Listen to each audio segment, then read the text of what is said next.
Bueno, yo quisiera comenzar, antes que nada, agradeciendo la invitación. Es un honor pertenecer al Consejo de la Cátedra y quisiera, de entrada, recordar cómo nació esta cátedra. Esta cátedra se le debe a Carlos Fuentes. Fue él, y esta colección se le debe a Carlos Fuentes, quien, como ustedes saben, murió va a ser un año, el 15 de mayo.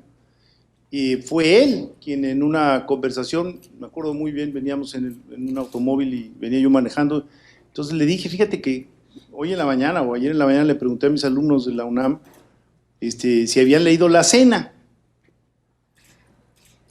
y no hubo una mano que se levantara. Y entonces le dije, eso me parece una tragedia. Me parece una tragedia porque las obras completas van enterrando a los autores. De tal manera que un cuento tan bello y tan provocador como es La Cena, pues probablemente esté enterrado en el volumen 14, página 385 a 396, ¿no? Entonces, es lógico que, a ver, siéntense, porque por acá hay un montón de lugares. Es lógico que los jóvenes dejen de leer, de alguna manera, a autores de esta importancia. Es lógico porque, entre otras cosas, el libro tiene una personalidad propia. O sea, La Cena pesa 100 gramos. Me explico, hay una cuestión táctil, una relación con el libro que es muy diferente a la de 100 años de soledad o lo que fuera. Entonces, a partir de esa charla, dijo, ¿qué se puede hacer? ¿No? ¿Qué? Y ahí dijimos, no, pues oye, pues una colección donde haya presentaciones de los distintos reyes. Porque el problema con Reyes es que son muchos Reyes. Entonces uno no puede entrar en el volumen 1 de Reyes y ir leyendo Reyes completo, porque además la obra fue tan rica, tan prolífica, que termina uno por ahogarse. Hay que decirlo con toda honestidad. Si ustedes se sienten avasallados por Reyes, tienen toda la razón. Porque ¿cuál Reyes queremos? ¿El Reyes poeta? ¿El Reyes del Sol de Monterrey? O sea, del jovencito, el Reyes, el gran, digamos, filólogo del mundo helenístico y demás, el de los ensayos. O sea, ¿cuál Reyes queremos? ¿El del teatro? O sea, ¿por dónde entra uno? Lo único que no hizo el gran polígrafo mexicano fue novela, pero de ahí fuera todos los géneros los cubrió. De hecho, uno no podría decir lo mismo de muchos otros autores. Entonces, allá había una dificultad y yo no quería comenzar por mencionar que así nació. Sé que después se le planteó al ingeniero Zambrano, que el ingeniero Zambrano dijo, vamos a entrarle a la colección y a la cátedra. En resumidas cuentas, me parecería injusto dejar de mencionar que detrás de esto hubo un impulso de él, de Carlos Fuentes. Y que fue Carlos el que hizo la lista inicial de los títulos y dijo, no, Bernardo, ¿cómo se llama? Sepúlveda nos puede hacer el diplomático. Y entonces ahí aparece el diplomático que se tiene que ocupar de ver la calidad de las almohadas y los colchones y que se queja amargamente imagínense lo que era ser diplomático mexicano en 1920 y tantos, ¿no? Y andar en Brasil y en Argentina, ¿no? Mandando despachos a la Cancillería mexicana para ver si le enviaban a uno presupuesto para cambiar los colchones. O sea, imagínense a Reyes metido en esos asuntos que nos pueden parecer demasiado terrenales para un autor que lentamente fuimos petrificando. También hay que decirlo, lo fuimos erigiendo en un personaje intocable, ¿no? Así, marmóreo.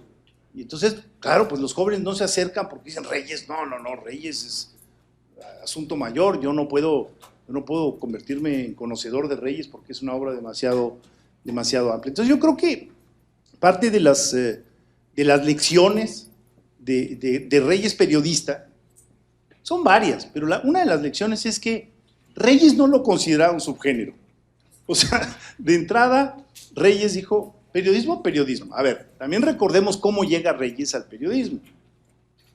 Este hijo privilegiado de uno de los grandes, digamos, herederos del porfiriato, que tuvo a bien sublevarse contra el dictador y que muere enfrente del Palacio Nacional, pues en el momento en que la familia se divide y el hermano sí coquetea con el régimen y él sale al exterior, el nacido en sábanas de seda se ve en la necesidad de chambear, para decirlo en términos muy llanos, de vivir de lo poco que sabía, y una de las cosas que sabía hacer muy bien era escribir.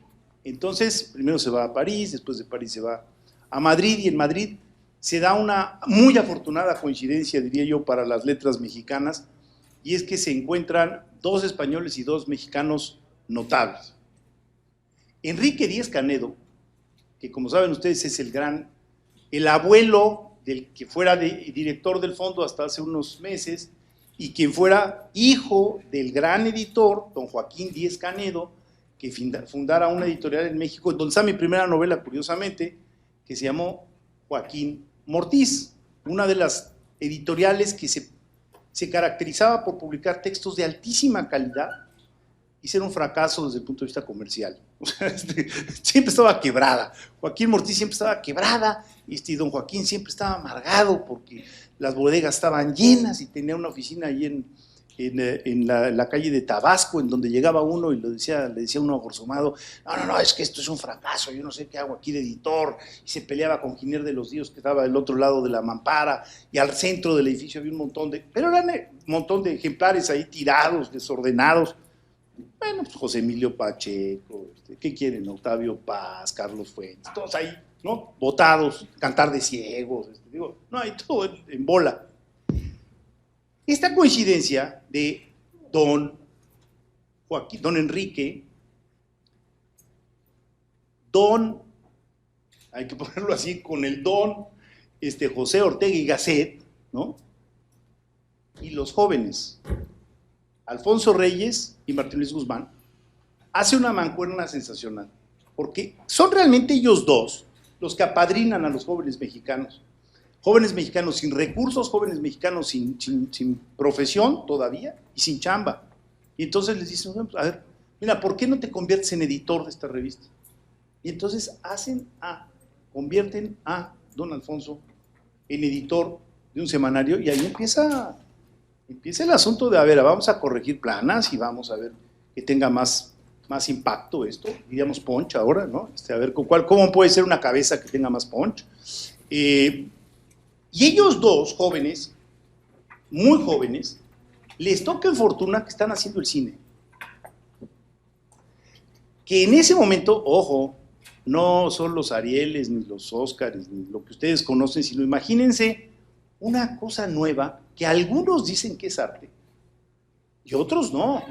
Otros dicen que es también un subgénero del arte, que es algo ahí pasajero, que no necesariamente va a tener éxito.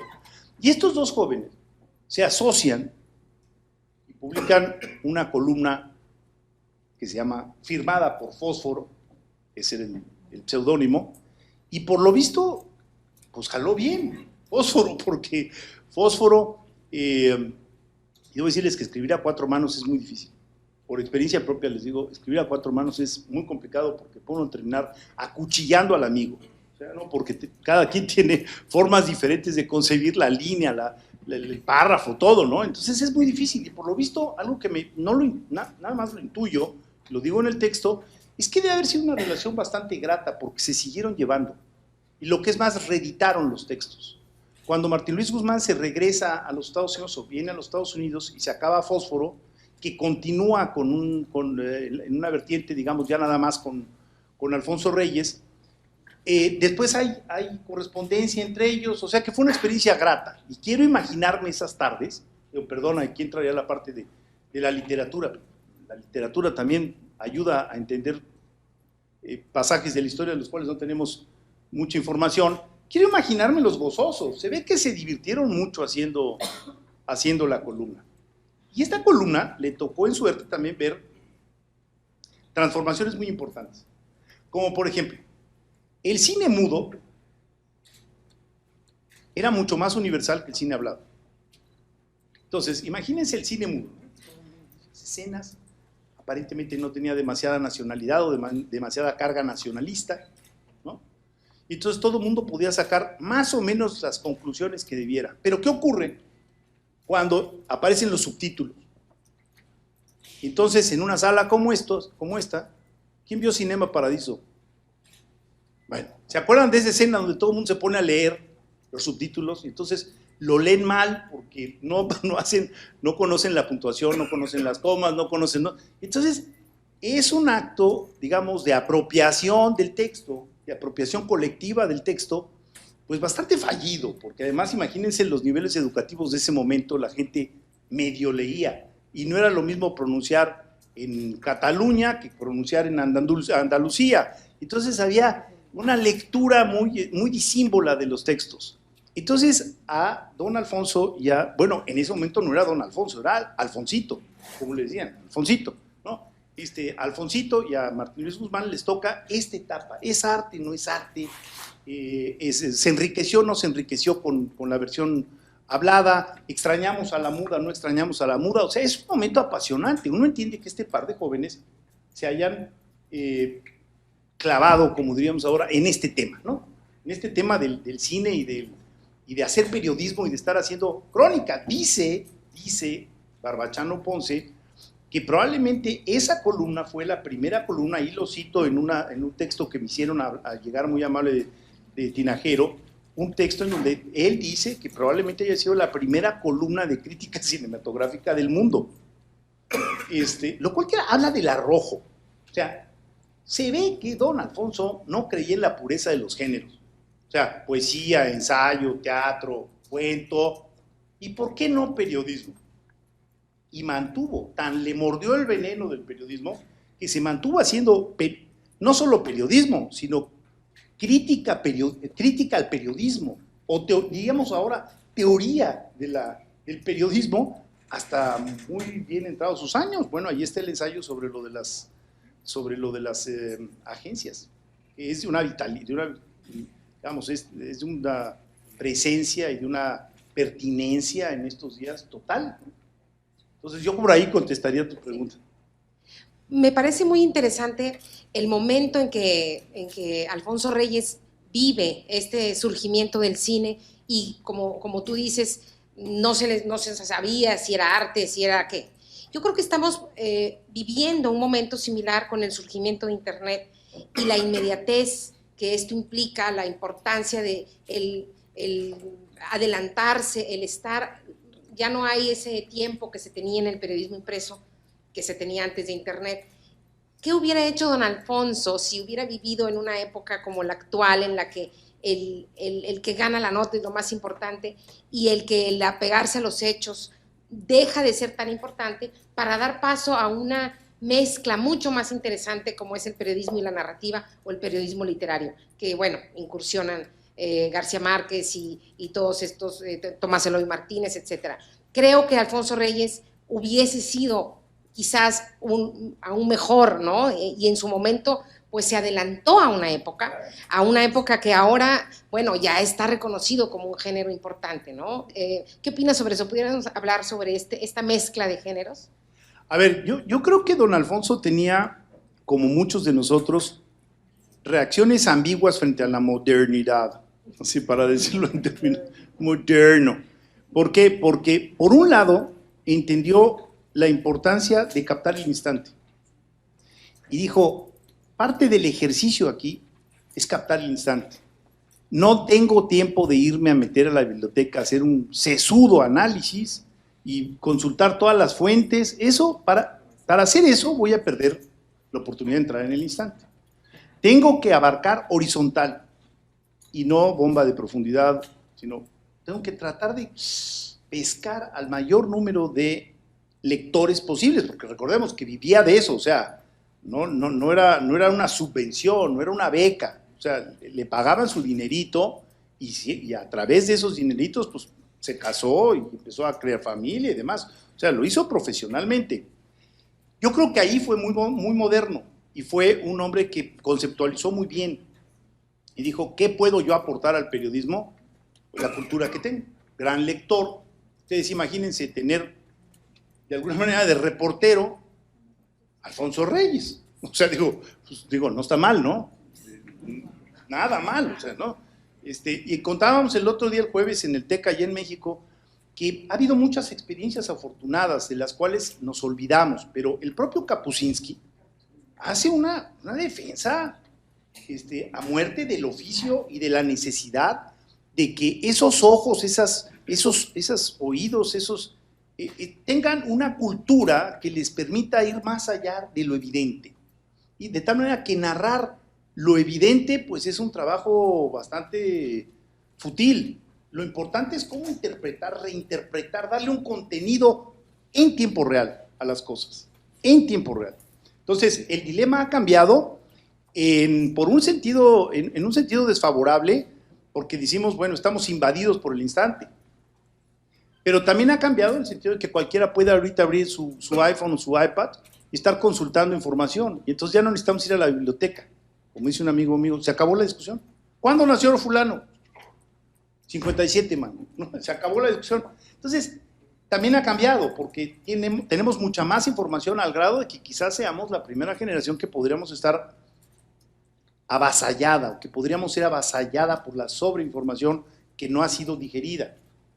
Ahora, por el otro lado, don Alfonso también tuvo reacciones contrarias a la modernidad, como por ejemplo su pleito con Kodak, que ahí lo narro, ¿no? Entonces dice, no, estos de Kodak llegaron a destruir todo, porque clic, aquí están 30 muertos, ¿no?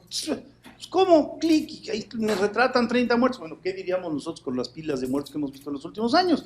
Don Alfonso, o sea, de alguna manera tuvo un rechazo, dijo, el clic, este clic ha venido a acabar con la sensibilidad humana para leer lo que estamos haciendo. Que no está muy lejos de las, digamos, de las locutoras de CNN que aparecen todas güeras, todas maquilladas y dicen, hubo un temblor en Afganistán y hay 250,000 muertos. Vamos a la próxima nota, ¿no? O sea, no, ustedes comparen a estas locutoras con las locutoras, por ejemplo, locutores de las cadenas europeas, que son mucho más sencillos, están mucho menos arreglados, son mucho menos muñequitas, y que hacen mucho más comentarios sobre las notas, se dan la libertad de reaccionar frente a las notas.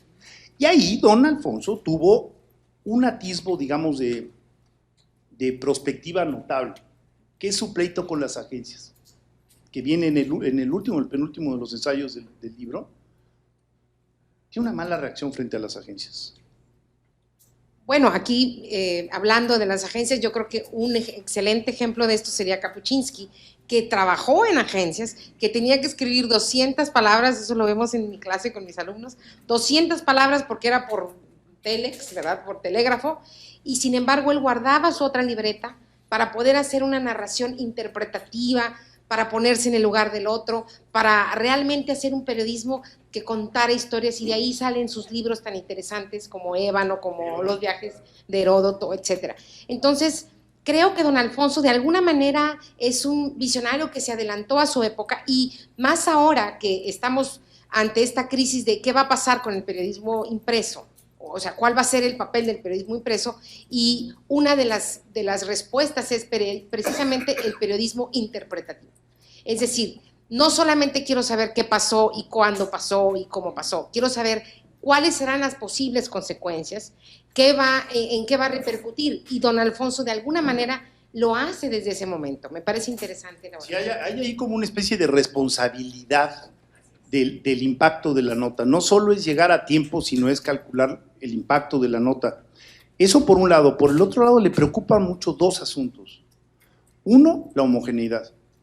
Y nosotros seguimos preocupados. O sea, ¿por qué? Porque si la agencia o la fuente pide el mismo cartabón que su competidor, el resultado va a ser igual en la nota.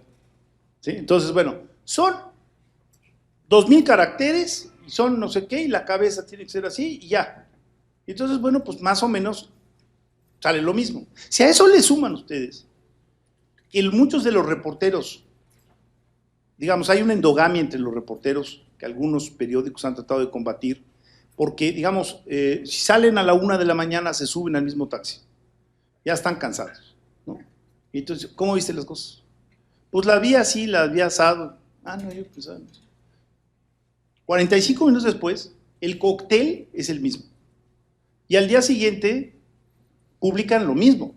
Por eso hay algunos periódicos que lo que les solicitan y les pagan a los reporteros es que no compartan sus impresiones después de un evento, porque quieren su versión de las cosas, ¿sí? Y no la versión coctelizada, por utilizar un término, ¿no?, que surge después de estar en una sala de prensa escuchando los comentarios de los compañeros durante X tiempo. Ahora, ese reportero individual, entre más cultura tenga, entre más altas tengan las antenas, pues será una mejor referencia. Y después algo en donde podríamos decir que don Alfonso fue radical, es que decía, las agencias tienen intereses económicos. Lo dice ahí clarísimo en el ensayo, ¿está? Dice, y esos intereses económicos hacen que no toquen ciertos temas y que aborden otros con saña, que aborden otros con un sesgo. Y eso no ha cambiado, que yo sepa. Entonces, sigue, es un ensayo maravilloso, un ensayo que se puede leer para el periodismo contemporáneo, ¿no? Porque seguimos viviendo con un agravante. Las agencias hoy son todavía más grandes. Cuando don Alfonso escribió sobre esto, las agencias eran bebés, ahora son agencias monstruo. Entonces, la homogeneidad de las notas, por eso, ¿qué pasó cuando apareció Al Jazeera? Que de pronto en Occidente nos enteramos que había un referente que no era CNN, que no era la televisión británica, que no era la televisión alemana, que daba una versión distinta de las cosas y que además estaba bien hecho y que era profesional. Y nos cambió, o sea, de pronto hay gente que prende, yo no soy de esos, pero no lo digo con orgullo, lo digo porque soy muy mal televidente, que prende Al Jazeera para ver cómo se está viendo o leyendo la nota desde otra cultura, desde otra religión, desde otra región geográfica, ¿no? Y eso ayuda a enriquecer las cuestiones. Ahora, dejamos pendiente de un asunto. ¿Qué tantos reporteros con cultura amplia ha habido? Muchos. Les decía yo el otro día, se nos olvida, Fernando del Paso. Fernando del Paso fue el corresponsal de Televisa en Inglaterra 15 años. Y sus notas eran maravillosas, pero también la televisora le permitía a un Fernando del Paso hacer una nota herética, más larga. O sea, me explico, le daba juego a un gran reportero con una enorme cultura, que conocía muy bien Gran Bretaña y que podía darles algo que no les daba otro. O por ejemplo, Valentina Lasraki desde el Vaticano. Bueno, pues, ¿cuántos años? Pues ella vive allá, ¿no? Entonces, pues, tiene mucha más información comparativa que cualquiera que llega al Vaticano y le toca cubrir la llegada de Francisco, el Papa Francisco. Entonces ella sabe que si los zapatos rojos son importantes o no son importantes, y un montón de cosas que para alguien que llega de fuera no hace sentido, no lo puede observar. Entonces, estas antenas de gran poder es algo que yo creo que el periodismo moderno debería de rescatar, porque la estamos perdiendo. Es muy fácil trasladarse desde el punto de vista físico. Súbete a un avión y te vas a Medio Oriente. Sí, entonces aparece Carlos Loret de Mola, que es un hombre inteligente por demás, en una situación donde no se puede salir del hotel, reproduciendo lo que ha leído en las notas internacionales, que ya las tenemos todos en el iPad. Entonces, ¿qué ocurre? Pues no puede aportar mucho porque ni tiempo le ha dado de comer diferente. Fíjense, hay una entrevista que se le hace a Aldous Huxley, que por cierto yo la traigo perdida, en donde Aldous Huxley hace un pronóstico que es increíble. Le preguntan, bueno, ¿usted cómo ve el incremento en las posibilidades de traslado del ser humano? Entonces eso va a tener un rendimiento decreciente. Dice, porque ya no estamos viajando. Algún día, y me acuerdo muy bien del ejemplo porque es una ruta donde se cayó el avión de Air France hace unos años, dice, vamos a poder volar París-Río y vamos a llegar a Río y vamos a exigir las mismas condiciones que teníamos al dejar París. La misma temperatura, el mismo cereal con leche descremada. ¿Me explico? ¿Por qué? Porque no le hemos dado tiempo, ni siquiera al cuerpo, para adaptarse. Y entonces vamos a negar la distancia. Bueno, pues ustedes vean, las cadenas de los hoteles también son, de alguna manera, esa negación del cambio verdadero. Ah, no, aquí la temperatura son 19 grados, como en cualquier otro hotel. Usted tiene CNN, no anuncia CNN cuando dice, vaya usted a no sé qué país, pero garantícese que va a poder ver CNN. Ese es un logo, digamos, un sello de calidad. Que usted va a seguir siendo informado, como está acostumbrado a ser informado, ¿no? Entonces, ahí hay algo de homogenización contrario al enriquecimiento de la nota informativa que no creo que esté siendo muy bueno para el periodismo. Bueno, y a este respecto me interesa también, bueno, como el caso de Juan Villoro, que fue recientemente catalogado por García Márquez como periodista, cuando normalmente lo catalogamos dentro del rubro de novelista, ¿no? De escritor. Y este brinco que se da de repente de los autores que se dedican a la ficción, a la novela, y pasan ya sea primero por periodismo y luego hacia la novela, es un brinco que se me hace muy interesante porque hablamos aquí que empieza a ser muy importante la cultura en el que es periodista, en el que narra los hechos del instante, ¿sí? Porque ya podemos tener acceso a la información tal como es en la tele, en la radio, en internet, pero es el plus que le da el periodista y creo que los medios y los periódicos deben migrar precisamente hacia ese tipo de profesionales con amplia cultura, con un alto nivel de especialización y podría permitirnos ver crecer a nuevos Villoros, a nuevos García Márquez y en el caso de Alfonso Reyes, pues el poderle pagar a una persona con tanta cultura para narrar el instante. Entonces yo creo que, y esta es una cosa que dice mucho García Márquez, la habilidad del periodista consiste en contar las historias, en contarlas bien y en ser entretenido para la gente en general, no para el académico, no para el historiador, sino para la gente que quiere estar informada. Y yo creo que ese es un punto que me encantaría debatir sobre esa profesionalización de la carrera del periodismo. A ver, yo creo que aquí la palabra clave es instante.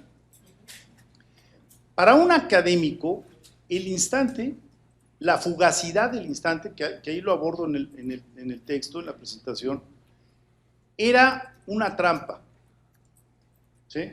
Era un desperdicio.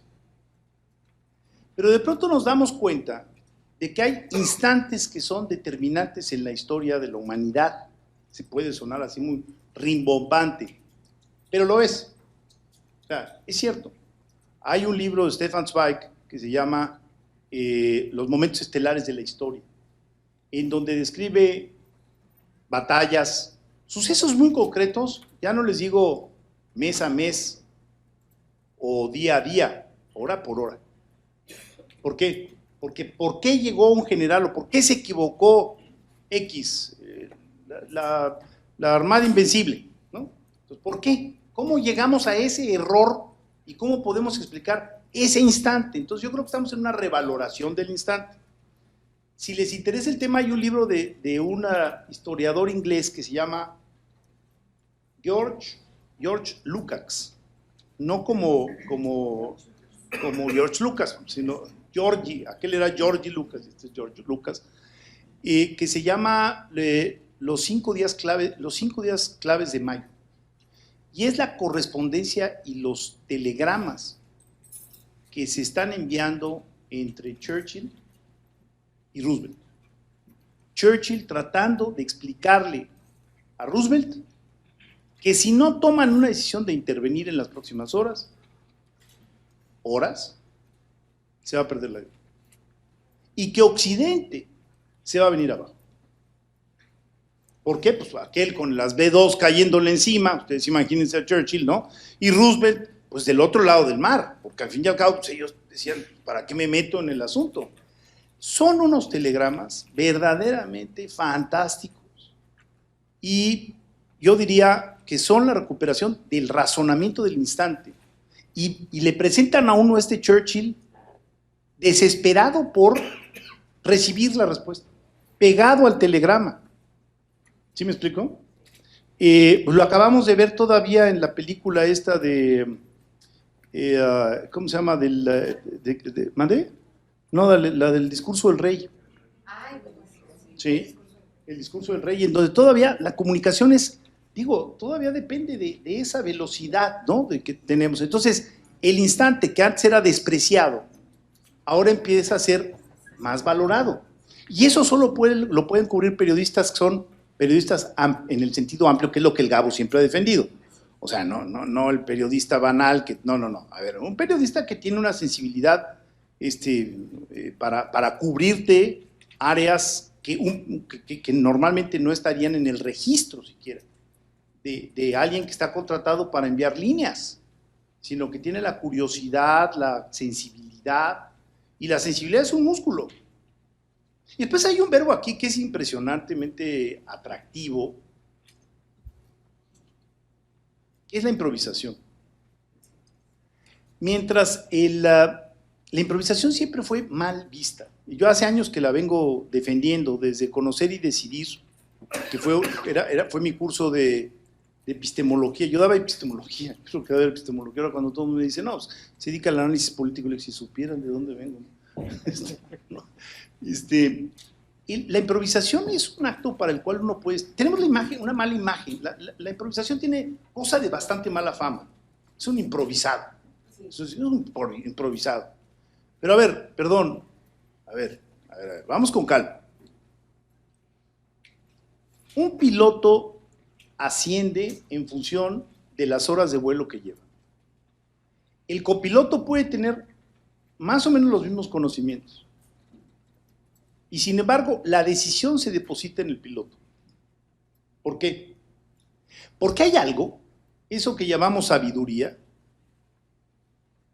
que no se transmite nada más en los manuales. Entonces, si un piloto ha cruzado el Atlántico 2.500 veces, tiene un conocimiento del Atlántico en octubre, en marzo, en abril, diferente al que tiene el copiloto que lo ha cruzado 250 veces. Y entonces, ¿a quién le confiamos la decisión? Se la confiamos a ese rango que tiene que ver con, ¿sabes qué? Pide que nos autoricen que nos vayamos a 45,000 pies, porque esa nube no me gusta. ¿Qué es no me gusta? Yo lo he escuchado en las cabinas. No me gusta es, allí en el disco duro, traigo un mal registro de esas nubes. ¿Sí? Y por favor autorízanos a que nos... porque yo quiero evitar esa... A ver, ¿y qué ocurre con los cirujanos? Hay un momento de decisión en donde muchas veces los cirujanos deciden de manera improvisada. ¿Sabes qué? Se me hace que tiene diabetes y por eso la sangre no le coagula. Y no sé qué, aplícale A, B, C, D, F, G, y no tengo tiempo de mandar ahorita las pruebas al laboratorio, ¿eh? Hazlo porque si no se nos va a morir. Ustedes hablen con los cirujanos. Y a cada rato, por desgracia, tienen que proceder así. Bueno, ¿y en la música? Decíamos el otro día, ¿quién conoce a Keith Jarrett? Keith Jarrett, el jazzista. Bueno, Keith Jarrett, de nacionalidad norteamericana, pianista clásico, de música clásica, académico, bla, bla, bla. Es un hombre que tiene una capacidad de improvisación impresionante. Se avienta conciertos de 3 y 4 horas sin partituras. ¿Cómo le hace? Bueno, lo que pasa es que tiene unos conocimientos en armonía brutales. Y entonces su improvisación no es una improvisación como tal. Es que cuando vemos a alguien improvisar en un discurso político y le sale bien, decimos, hijo, qué bien improvisa. No, es que lo trae ya muy digerido y puede reaccionar a tiempo. Es como si le pedimos a alguien, si le pedimos a alguien que juega tenis, ¿no? Le pedimos que se vaya a la red y no tiene ese reflejo, pues más que le dé bien atrás, no le da bien enfrente. Se puede uno preparar para la improvisación. ¿Es a dónde voy? Y esa improvisación es un conocimiento del ser humano que debemos de aprovechar. El periodista puede estar preparado para la improvisación. Si conoce África y de pronto le hablan y le dicen, oye, acaba de morir Mandela, se sienta al escritorio y dice, Mandela, en 1953 Mandela fue apresado. Y esto, ¿me explico? Pues está ahí, no está improvisando. Pues lo que pasa es que lo trae allí. Entonces creo que, digamos, ahí tendríamos que rescatar lo que es un acto. Bueno, los actores improvisan a cada rato. A cada rato. Entonces la improvisación, insisto, goza de muy mala fama cuando a diario convivimos con la improvisación. Y el periodismo, en parte, también es improvisación. Y hay que rescatar, bueno, una cosa es improvisar si tenés la capacidad, en cuyo caso es un irresponsable, y otro es cuando alguien improvisa y tiene los conocimientos para improvisar. Entonces lo puede uno dejar con el ojo cuadrado de lo que es capaz de decir, o de escribir, o de tocar, ¿no? Claro, y el periodista puede encontrarse en un momento dado con una persona muy importante, poder hacerle una entrevista, y si no tiene esa capacidad, esos conocimientos, esa cultura, pues va a pasar inadvertido. Hay una anécdota interesante cuando vino García Márquez a su curso, se iba en el elevador y de repente se encontró con dos periodistas que estaban ahí esperando el elevador, y el elevador de Marco tarda muchísimo, y en eso le dicen, a ver, maestro, díganos algo de para primera plana, maestro. Y él dice, ya les dije lo que tenía que decir. Y entonces, no, pero algo para que, pues, algo fuerte. Y en eso se enoja el maestro y le dijo, estudien, lean, porque me tienen a mí aquí 5 minutos y ninguno de ustedes dos ha sido capaz de hacerme una pregunta que valga la pena que yo la conteste. Paz, y se fue furioso. Y dijo, por eso he fomentado la capacitación del periodista. Y por eso pienso que habría que haber una corresponsabilidad en periodistas capacitados y especializados y periódicos y medios de información que remuneren esa sabiduría, porque creo que también tiene que ver con un problema de falta de reconocimiento a ese tipo de periodistas. Y también es una cuestión hasta te diría yo, de pirámides demográficas. Algo que llama mucho la atención en México es la juventud de muchos reporteros, que llegan y no es que sean ni ignorantes ni tontos, sino que son muy jóvenes. Entonces es su primera ocasión en lo que sea. A nosotros nos pasaba mucho en Transparencia Mexicana con el IPC, con el Índice de Percepción de la Corrupción, que cada año teníamos que explicar por qué, porque la fuente era otra. Y entonces teníamos que ir haciendo una especie de entrenamiento de la fuente en asuntos de corrupción, ¿no? Y si además de eso, si a eso le agregas digamos que los rotan de las fuentes, pues entonces con frecuencia te encuentras a reporteros que tienen muy poco conocimiento sobre la fuente y muy poca experiencia sobre la fuente. Entonces eso empobrece las preguntas, empobrece las respuestas. A buenas preguntas, buenas respuestas, ¿no? O sea, preguntas sensibles, oiga, ¿usted se acuerda, señor secretario, en 1976 Echeverría dijo que llevaría las finanzas a Los Pinos, ¿no?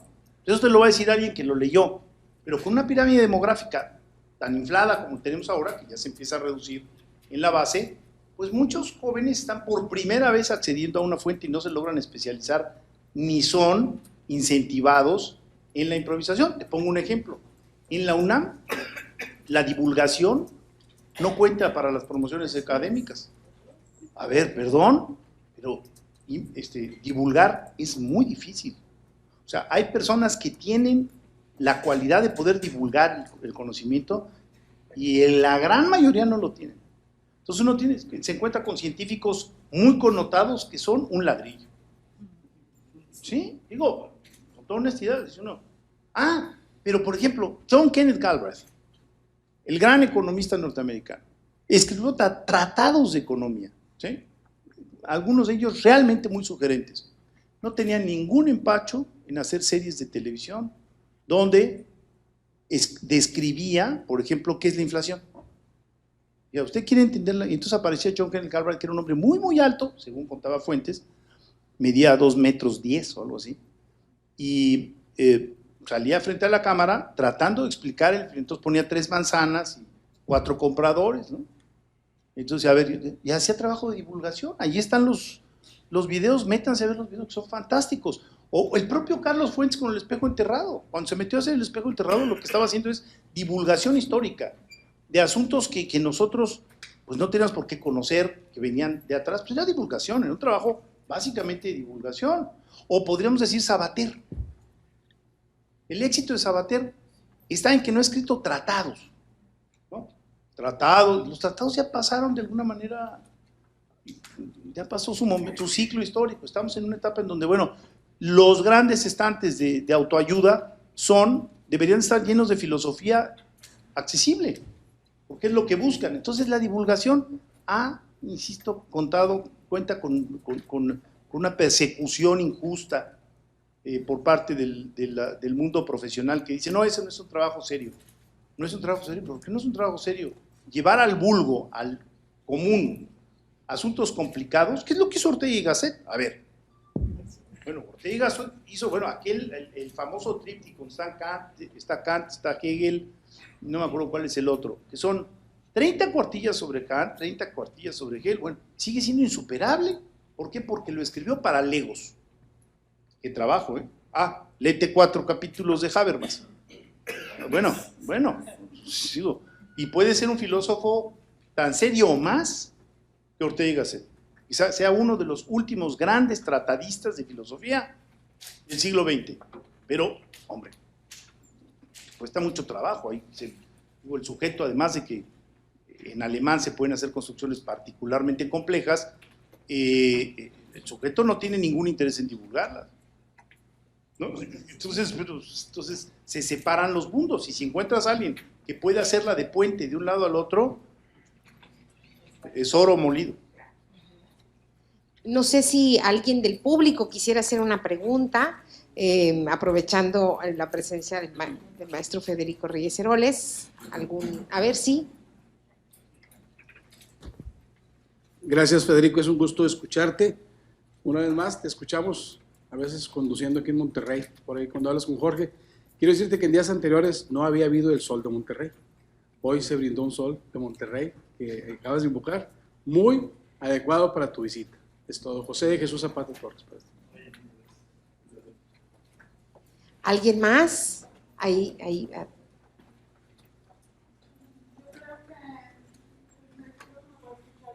Sí. También enriquecedor hablar del aspecto de Reyes como un creador de redes de colaboración, sí, gracias a su gran capacidad epistolar y las relaciones que tuvo en Europa y en diferentes países de América en una época en que había que confiar en el correo. No sé, creo que podría estar. Totalmente de acuerdo. ¿Dónde firmo? Digamos, yo creo, voy a tu pregunta, yo creo que si Reyes hubiera vivido esta época, tuitearía. Para decirlo, sí, no, claro, de veras, ¿por qué? El otro día estaba yo leyendo un libro que les recomiendo ampliamente, también lo hice el jueves allá en el TEC, de una señora Bakewell, inglesa, que se llama Vivir con Montaigne. Y esta señora, la tesis de esta señora es lo siguiente. Nunca habíamos, a ver, hay muchos vanidosos que suben estupideces a las redes sociales, ¿no? Estoy feliz con mis cuates echándome una cerveza, clic. Y eso a mí, ¿en qué me enriquece? ¿Qué me añade en mi interpretación de la vida? Pero, por el otro lado, también de pronto tenemos apreciaciones a las cuales no hubiéramos tenido acceso de otra forma. Es decir, la tesis de Bakewell es, hay un desfile de humanidad que bien aprovechado puede ser un nutriente del entendimiento entre los seres humanos. Ahora, el instrumento no hace al ser humano. Si el ser humano utiliza bien el instrumento, adelante. Si lo utiliza mal, pues seguiremos con los cuates echándose la cerveza, ¿sí? Depende qué hagamos con ello. Si sabemos darle un contenido humanista, decir, ve nada más este tweet, ve lo que te está diciendo en muy pocas palabras, ve la profundidad del razonamiento y lo certero, ¿no? A mí hay veces que me encanta cómo la flecha pega en el blanco. ¿Por qué? Porque yo no creo en la inteligencia individual. Por supuesto que hay inteligencias individuales notables, pues un Bach, bueno, sí, pero son las excepciones. Digo, seamos honestos, un Einstein, sí, o Stephen Hawking, bueno, sí, son excepciones, pero lo importante es la inteligencia social. Una sociedad donde se intercambian ideas, y de ahí el origen de las ciudades. Les recomiendo este libro se llama El triunfo de las ciudades, que es muy importante porque precisamente la tesis es esa. Las ciudades viven porque son el gran núcleo, la gran concentración de ideas y todos nos nutrimos y somos, en primer lugar, más productivos, porque hacemos mejor las cosas después de que intercambiamos ideas. Y por algo se fueron los hermanos Chrysler y Ford y todos a Detroit, porque aprendían, los que hacían las cajas de velocidad las hacían mejor y intercambiaban ideas, o sea, ¿no? ¿Y por qué está Broadway en Broadway? ¿Y por qué? No, o sea, hay todo un asunto de intercambio de ideas que hace que uno se enriquezca. Bueno, en ese sentido las redes sociales son una fortuna, ¿no? Porque el espacio físico, digamos, la diferencia que hace el espacio físico se ve reducida. Ahora, hay experimentos que muestran que tiene como todo una curva descendente. Hay un experimento que a mí me llamó mucho la atención, en donde le piden a grupos de 10 personas que formen un negocio. Es un experimento que duró varios meses. Y entonces a unos le dicen, usted va a tener 70% de interactuación presencial y 30% de interactuación digital, electrónica, lo que quiera. Y así van cambiando los porcentajes, son 3 grupos. O sea que tienen uno predominantemente presencial, uno predominantemente digital o virtual, y después la mezcla. ¿Cuál es el más exitoso? El presencial. Pero por mucho. Entonces, ¿qué ocurre? Que para ciertas cuestiones es muy útil lo virtual, y sin embargo hay un momento en donde hay que verse a los ojos, y se puede uno hasta gestualmente transmitir, por más que tengamos el Skype y demás, hay un momento donde ya no funciona, y se necesita lo presencial. Y mire que está penado, por decirlo de alguna manera, en Transparencia Internacional nos piden que llevemos la cuenta de nuestra huella ecológica. Entonces, la huella ecológica son el número de focos que tenemos en la oficina, el cuánto queman las computadoras, son eficientes o no son eficientes, ¿qué fue lo que nos sale? Siempre nos sale lo más alto, la turbocina. ¿No? Porque, oye, hay una reunión en Brasilia. ¿Cuánto cuesta eso desde el punto de vista ecológico? Un demonial. ¿Y se logran o no se logran avances? Esa es la ponderación difícil. Hay muchas, digamos, hay gente que padece reunionitis, ¿no? Inflamación aguda en las reuniones. Todo tiene que ser en reuniones. Pero ¿por qué? ¿No? ¿Por qué? ¿Por qué no lo podemos tratar de una... O comiditis, todo tiene que ser un desayuno, una comida. No alcanzan los 3 alimentos al día. No se puede, oye, ¿por qué no lo hablamos por teléfono? ¿No? Bueno, la huella sigue estando ahí, yo creo que esa nos la van a ir penalizando cada vez más, pero hay un punto de inflexión en donde las cosas no funcionan más que presencialmente. Entonces, ojalá y estuviera don Alfonso aquí para que nos dijera qué piensa. ¿Alguna otra pregunta? A ver, ahí hay 2.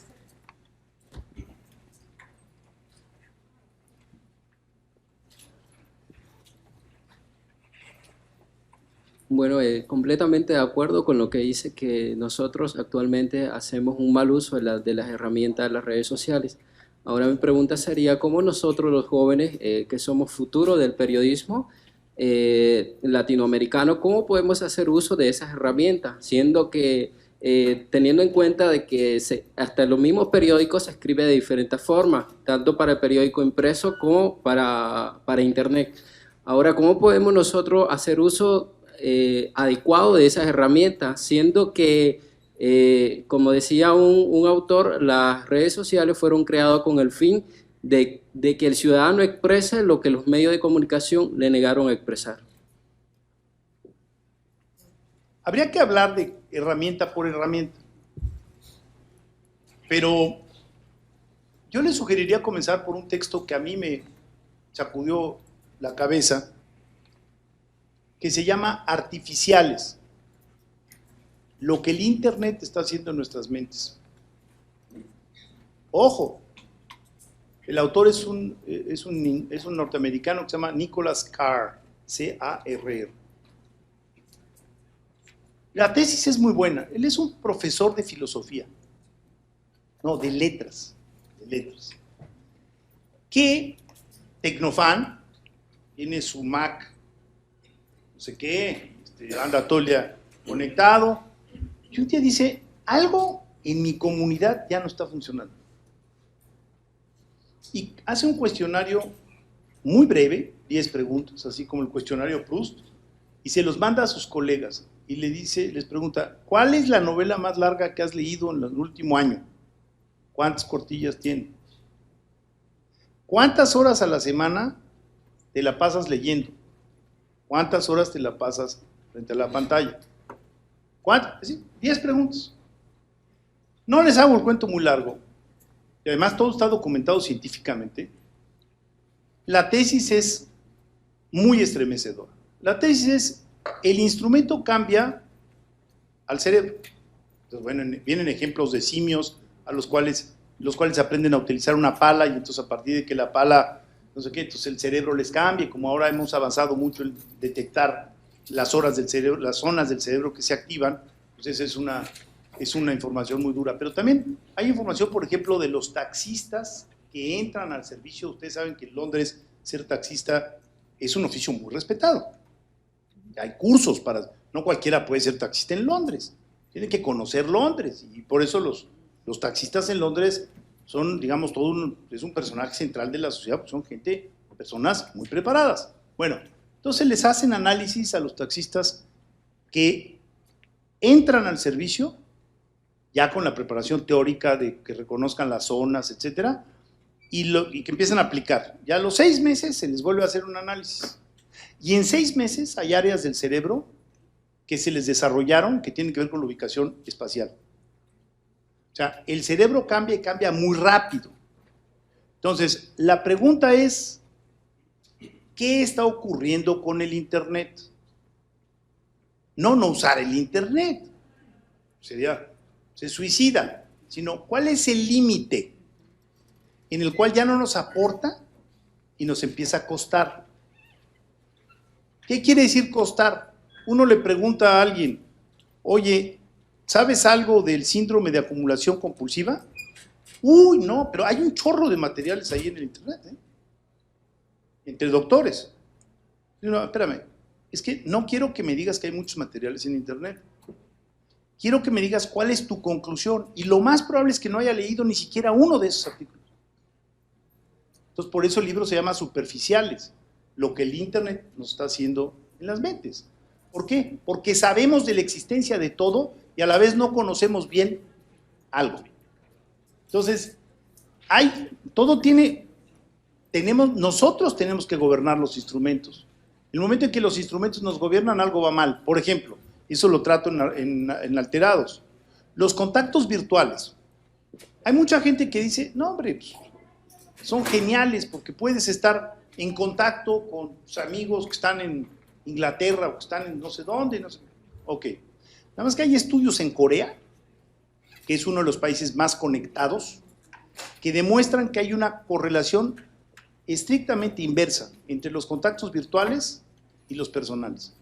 Es decir, a mayor contacto virtual, menor contacto personal. Entonces la pregunta es, ¿y una caricia cómo se manda? ¿Sí?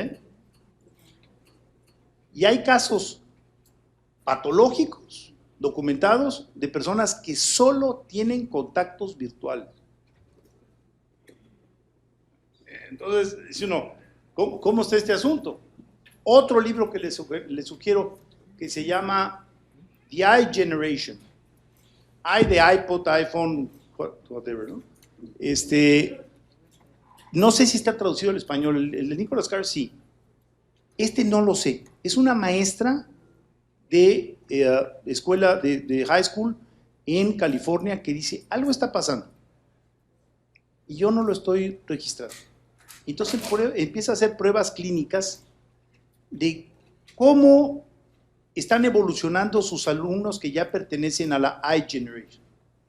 Los que se suben al metro con el audífono, los que caminan conectados, etcétera, etcétera, ¿no? Y las pruebas lo que demuestran, me puede fallar, pero los niños que pasan más de 4 horas al día conectados, empiezan a tener síndromes de autismo. Entonces, el problema no está en el iPhone, está en nosotros. Es como si decimos, el problema está en el azúcar. No, está en la ingesta excesiva de azúcar. Está en el uso excesivo de no sé qué. Está en el... Entonces, ahí es donde tenemos que, yo diría, por lo pronto, tener una actitud crítica, porque no voy a decir quién, un periodista español, un día que lancé estas tesis me dijo, no, es que eres un ludista. Le digo, no, todos los instrumentos que inventa el ser humano, primero nos fascinan y después empezamos a tener cierta distancia con ellos. Por ejemplo, la televisión, ¿no? Al principio era, no, bueno, los antibióticos. Cuando nacieron los antibióticos, todos los médicos dijeron, oye, no, esto es un desastre porque estamos volviendo inmunes a los antibióticos, a los pacientes a los que no se les recetan los antibióticos solo en las ocasiones debidas y con un protocolo. O sea, todo tiene, no hay un ascenso lineal en el rendimiento. Entonces yo lo que le diré es nada más esté atento a la literatura crítica, que es la de avanzada, de qué es lo que no debemos hacer. Y ya hay mucha información al respecto. ¿Una pregunta más? Buenas tardes y gracias por su invitación. Sobre todo como el papel de periodista actual, que es lo que también estamos platicando ahorita, ¿qué le ha faltado o qué bien está hecho el periodista ahorita en este sentido? Al menos en el estado de Nuevo León, gracias a buenos periodistas, editorialistas, columnistas, nos enteramos de una manera muy transparente o en lo más posible de actos de corrupción. Y ya es muy común saber que el Instituto de Control Vehicular exoneró al mero mero y no pasó nada. Que el Metro Rey tuvo el fraude y no pasó nada. Que el Canal 28 y no pasó nada. Sabemos ya tantas verdades, pero la clase política se entroniza, así lo interpreto yo, o en su soberbia o en su indiferencia, que a veces dice, y uno dice, entonces decíamos que el periodismo era el cuarto poder y todo, pero no logra derrumbar esas formas políticas. Al menos lo hablo por el gobierno de Nuevo León que tenemos ahorita y que coincidirá con la mayoría si estamos leyendo los periódicos, el nivel de impunidad o de indiferencia hacia las críticas y el nivel de verdad que ya tenemos sobre actos de corrupción y no pasa nada. ¿Qué le falta al periodismo o en este entorno? ¿Qué puede usted comentar? Lo hablo desde mi perspectiva personal, pero también de desesperación, que se entera uno de tantas cosas y no pasa nada. No porque el periodista deba hacer el cambio, sino que la actitud de la fuerza política o clase política ya es así, inmune a la crítica o qué. Es una excelente pregunta, o más bien son dos preguntas. A ver, la primera respuesta es técnico-jurídica y corresponde a la segunda parte de su pregunta.